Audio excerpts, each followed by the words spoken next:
I'm going to show you how to create an assignment in your Google Classroom. So I've navigated to classroom.google.com, and hopefully you have this bookmarked so it's easy to get to. And I'm going to go inside my sandbox class, and I want to create a new assignment. And let's say I'm having my students do a worksheet. I typically don't put a lot of description here. I can pick a due date. I can add a specific time. Students can still submit after the due date and the time that something is due. It just will indicate that now it is late. The power of Google Classroom is that it completely integrates with your Google Drive. So if you have a Google document that is your worksheet, you can click this button, go and search and find and attach a worksheet. So let's do that. Let's just pretend that this is the assignment. I can add it. Notice there's a little picture preview of it.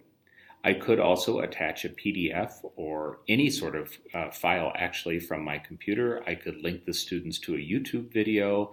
I could link to somewhere else on the internet that I want them to visit. The power of this is this option.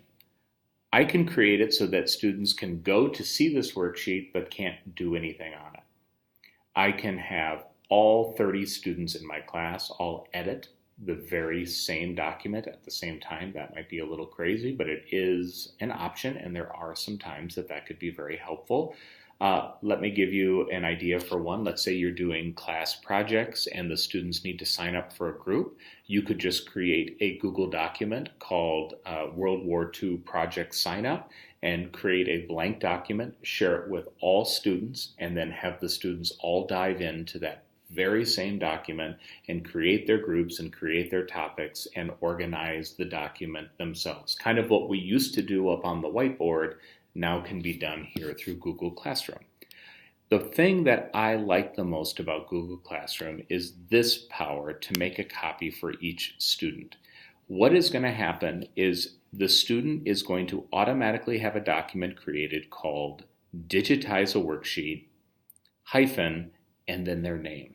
And it's going to create it in their folder structure that gets automatically created by Google underneath your class's name. And all of the sharing is automatically done.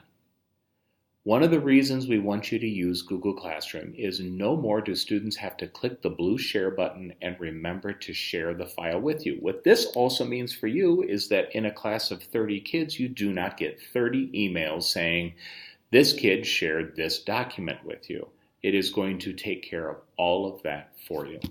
All you have to do then is click Assign.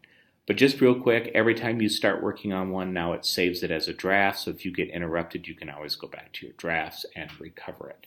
And I'm going to click Assign.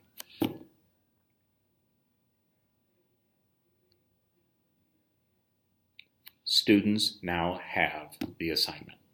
It shows that I only have 2 students in this class right now. 2 of them are not done. And I can click and I can see, and when I open up Curious George, I can see that Curious George has started his, because Curious George has to actually go to Google Classroom and click on the assignment to start the assignment. So here is Curious George's, and I could go click in and I could see what Curious George is doing on the document from my computer while Curious George is working. When I click down here on Victoria, I don't see a document. Here for comparison again, Curious, I see the document. Victoria, I don't see an assignment. What does that mean? It means that Victoria has not gone to Google Classroom and clicked on the assignment yet.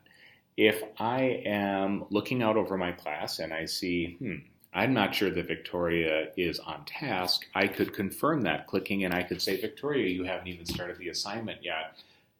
I need you to get busy. And so we have that power through Google Classroom to be able to see that happen.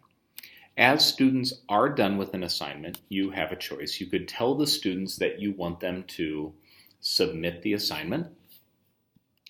And when students submit the assignment or turn it in, you will see it here in the Done column. On a future video, I'll show you how you can evaluate assignments using Google Classroom.